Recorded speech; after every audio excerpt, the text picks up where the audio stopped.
સુરત શહેરમાં એસઓજીની મોટી કાર્યવાહી સામે આવી છે। સચિન વિસ્તારમાંથી શંકાસ્પદ ઘીનો જથ્થો ઝડપી પાડવામાં આવ્યો છે, જેમાં 2000 કિલોથી વધુનો માલ કબજે કરવામાં આવ્યો છે।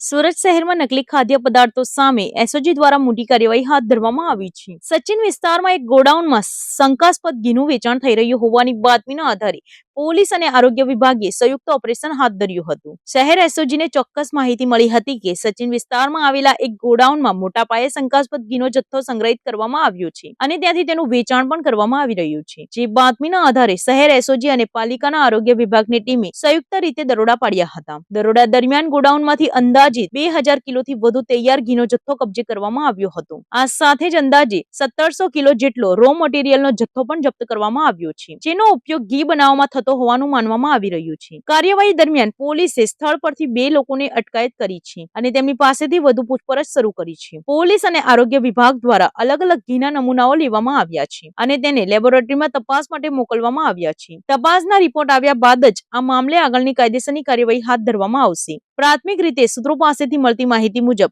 આ ઘી ડુપ્લિકેટ હોવાની શક્યતા વ્યક્ત કરવામાં આવી રહી છે, જોકે તેની પુષ્ટિ લેબ રિપોર્ટ આવ્યા બાદ જ થશે। આ ઘટનાએ સુરત શહેરમાં ડુપ્લિકેટ ખાદ્ય પદાર્થોના ધંધા અંગે ગંભીર પ્રશ્નો ઉભા કર્યા છે। શહેરમાં આવા ગેરકાયદેસર વેપાર યથાવત હોવાની ચર્ચા પણ સામે આવી રહી છે। હાલ પોલીસ દ્વારા સમગ્ર મામલે વધુ તપાસ હાથ ધરવામાં આવી રહી છે અને આ રેકેટ સાથે સંકળાયેલા અન્ય લોકો સુધી પહોંચવાના પ્રયાસો પણ કરવામાં આવી રહ્યા છે। એસઓજી એક નકલી ઘીની ફેક્ટરી સચિન જીઆઈડીસી વિસ્તારમાંથી ઝડપેલ છે। 2029 કિલોગ્રામ ઘી, 15 લાખનો મુદ્દામાલ અને ટોટલ મશીનરી સાથે 36 લાખનો મુદ્દામાલ ઝડપેલ છે।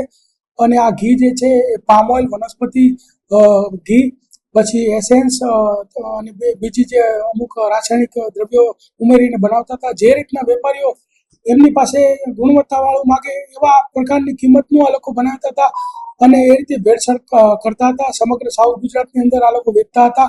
હોલસેલ ભાવે બનાવી દેતા હતા અને પછી છૂટક ભાવે આ લોકો વેચતા હતા। વધુ ભાવ લઈને 600 રૂપિયામાં આ લોકો હોલસેલમાં વેચતા હતા, ત્યારબાદ 1000 રૂપિયા સુધીનો ભાવ લઈ અને વેચતા હતા। છેલ્લા 2 વર્ષથી આ લોકો આ પ્રવૃત્તિ કરતા હતા।